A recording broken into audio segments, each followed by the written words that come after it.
Jack, relegation seemed inevitable for weeks. Unfortunately today, the inevitability has become relegation. What's the general feeling in the dressing room? Well, people are disappointed, but I'll be disappointed if players weren't disappointed when you get relegated. But I think you saw today that the distance, if you look at them, they're in the playoffs and they're physically stronger than us. Whether we like it or not, that is immense about the game. But in terms of football, over the 90 minutes, I thought for long periods we had lots of the ball.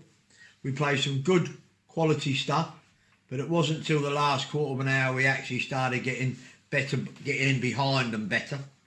But the lads worked very hard, the spirit in the team was good, and I don't think the difference between top and bottom in this league, and every week you look at the results, there's hardly a hair's breadth between anybody, and we're just short of quality. I know there's no point repeating it, you know what I think the reasons are, and we need to find as a club a way of either increasing our revenue or finding people that want to put money in like they do at other clubs so we can get better players to play at this level. Otherwise, when Bognor, whether we bounce back next year or we don't, or whenever we come back, unless you got the finance at this level to afford the players necessary to keep you there, we'll always struggle. It's as simple as that.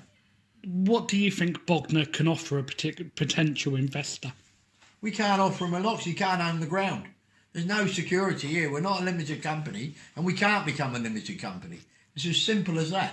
So there are always drawbacks. You'll need someone who actually loves the club and wants to give it lots and lots of money for it to progress with no security. It's just, and there's not many people around that want to do that. And I don't blame them. Jack, back to on-the-field matters. The changes happened on 70 minutes. The changes that changed the game, got you back into the game. Was there any temptation to possibly make them earlier? Not really, because I thought we were actually quite on top second half anyway. And it's always it's interesting you say that, but we made the changes and conceded. So you could argue that the changes cost us the third goal. We always try and go with the positives. Because that's what actually happened. We made two changes and within 1 minute we had conceded, and one of the people involved with the changes is very involved, if you actually watch the replay, with why it was conceded. So you could argue that it was a bad change. But there is no doubt, because I could understand if they were pressurising us. But at no time in the second half did I find we were under constant pressure. I thought we had the ball more. I bet if you went and did the stats on possession, I would think we actually had as much as, if not more than them. Unfortunately, possession football is no good unless you get penetration and you make forward passes. And I just found that in the first half, I was concerned once again because it was very similar to other games. But no, all I would say is that you cannot, at any level of the game, if you watch the video replays, the first two goals they score are suicidal.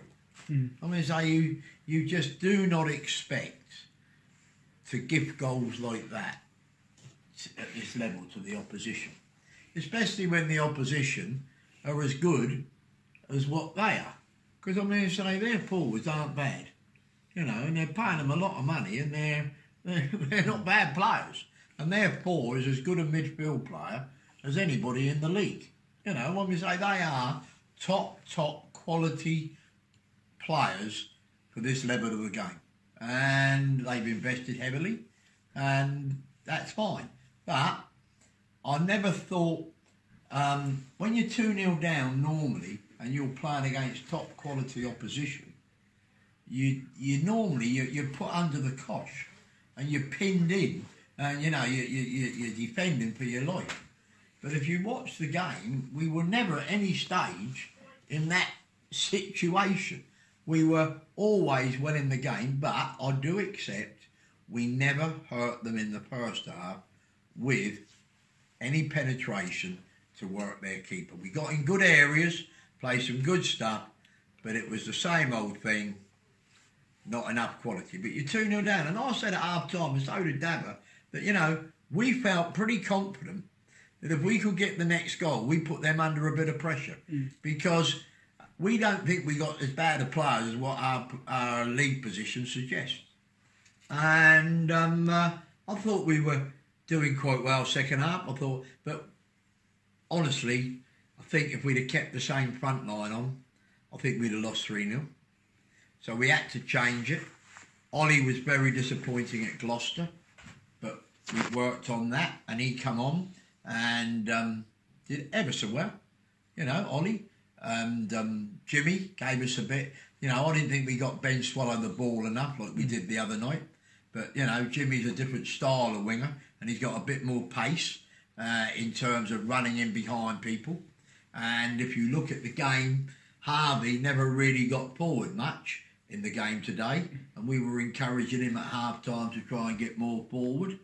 And our first goal, that bit of magic by Doug Tuck in the penalty area, if that was done on BBC television tonight, the pundits would be in, wouldn't know how to describe the technical ability of what he did to create the chance. And to be fair to Ollie, he got in a good position on the back stick and finished.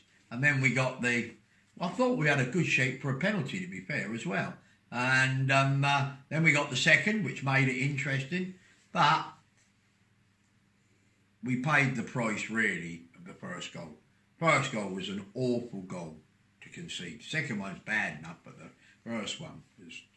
and going back to the point you made about the subs actually helped us, which they did, you could argue that we made the subs, and then within 40 seconds of making the substitution, we conceded the third goal, which was a killer blow. And once again, it's very small margins. And as I said to you earlier, if you watch the video, when you have a throw-in, for a coaching lesson for you young men now with that, the person who's in front of the player, there'd always be one down the line, which normally would have the full-back behind him. It's important that the wide player or midfield player, whoever you put in front, you get him on their toes. So you sandwich the thrower in. So if he throws down the line, which most people do, that one comes on and heads it. If the thrower throws it anywhere else on the field, the minute it leaves his hand, the thrower becomes the responsibility of the person that's marked in front. If you watch the video and see where Jimmy Mewett is, he's only just come on, hasn't really got where he should be. He's 3 yards in advance of the better. He should have been on his toes. He was 3 yards back. Ball goes in the air. Jimmy jumps to head it, and he just gets it off the top of his head, and it drops into the centre forward that rolls Keaton and then runs through us. But if Jimmy Mewett, in the preparation for the throw-in, dropped the 3 yards, he'd have come onto that and headed it right down the field of play. And it's little things like that that are the difference about winning football matches and losing football matches. And unfortunately, on too often this season, we've done things. But in general play, I thought we gave a good account of ourselves. In some of our football today was far better than anything they produced. But it is hard. Most teams in this league play, and I understand that there's 5 main reasons goals are scored. That is giving the ball away in the defending third of the field, in your half, because you're at your weakest as a team when you give the ball away unexpectedly. Failure to pressurise the man on the ball. Failure to support the man pressurising the man on the ball. Failure to track players down and set plays. Every goal scored, you can relate it back to one of those 5. And most teams in this league get away with that one of those fifth by saying we ain't going to pass the ball too much in our half of the field. We're not going to run the risk of giving the ball away. We, along with Western Supermare, are the 2 teams that try and pass it all over the field at the times. And I do accept it don't always work, because if they could do it brilliantly and they had all the other parts, they wouldn't be playing for Bolton Football Club. That's true, I understand that. But that's the style I enjoy. That's the style we want to coach. And that's where we've got to be brave enough to go with it. But I do accept, at this level, it might be asking too much of the players to do that. But I'd rather do that than whack it and hope. Going back to the early goal that you sort of gifted them, that has happened a few times this season, hasn't it? Particularly at home, I seem to remember. I can probably name 5 or 6 games where you've been 1 down after 5 or 6 minutes. Why do you think it's happened so often? Is that become a bit of a psychological thing, or is that just a bad run of mistakes, individual mistakes? It's individual mistakes, and the one thing you have to do is try and cut out individual mistakes, and but you have to try. If the only way that you can actually stop it happening is if you say what we'll do is when it goes to the goalie, we'll go to the halfway line and we'll kick it in their half, and then, in my opinion, you might as well get rid of Doug Tuck, get rid of all the fragile, well not fragile, the technical footballers, and get some big heavy. More heavy, and I don't know where they are either. So it's a double whammy. So that's where we are. And 4 games to go. Yeah. Your fate is sealed. How do you approach those 4 games now? Is that Our starting job to has look been, towards which I've next been season? telling the players, you have to have personal pride. You have to remember that there's people that go to work and earn their hard-earned money, and they're spending it, which you pick up at the end of the week. And our job is to get as many points as we possibly can between now and the end of the season, and to give the supporters something to cheer about. And I thought, the end of the game today, I thought, we did some good things. I think the crowd enjoyed that. And look at the results again. I believe Paul won, haven't they? Beat a team up the top 6. I think White Orchid won again. Yeah. They beat a team going in the top 6. The league is very, very tight. There is no, there's no dummy sides in this league. And you need to have good players, enough of them, and go from there. And all I can hope is we can keep as many as we can, because I think the team we got there can do very well at the next level down. Do you think it's fair to say that with 4 games to go, the players are now playing for contracts in the Bostock League next season? No, I think I don't think they're playing for them, because I'll take all of them near enough and give them a contract for next year. So that's not their priority. Their priority is to try and learn from their mistakes and try and give the supporters something to cheer about, the few that will be travelling away, and just a bit of increase on the one. The support this year has been fantastic. I thought our pitch today looked fantastic. Full players today, and that's what we're about. But what people have to realise, if you're the opposition and you saw Hemel Hempstead's pitch and you come down to here, it also raises the opposition a little bit. And I think they had a few players in their team today that have actually played in the Football League, haven't they? Yeah, Lloyd Doyley, Sanchez Watt. Yeah. I don't think we have. Maybe the boy up front. Yeah. Young. Need to ask you just finally about Concord on Tuesday. It's a long trip after the disappointment today. How do you and Dabba pick up the boys for Tuesday and motivate them? I never have a problem motivating people that want to be motivated. That's as simple as that. They know they got a job to do. We pay them. Our job is to create an atmosphere where they're relaxed enough to want to play. And we'll do that. And I was, once again, even though we lost, I was quite pleased with Tommy Scott's performance at times.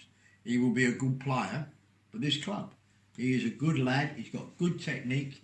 And these games against them sort of players are what he needs. And, I was highly delighted with some of our play today. Because other teams aren't even trying to do it, but we're trying to get players to come up into little pockets, get on the ball, and if you get on that ball, you get the furthest forward one to run in behind.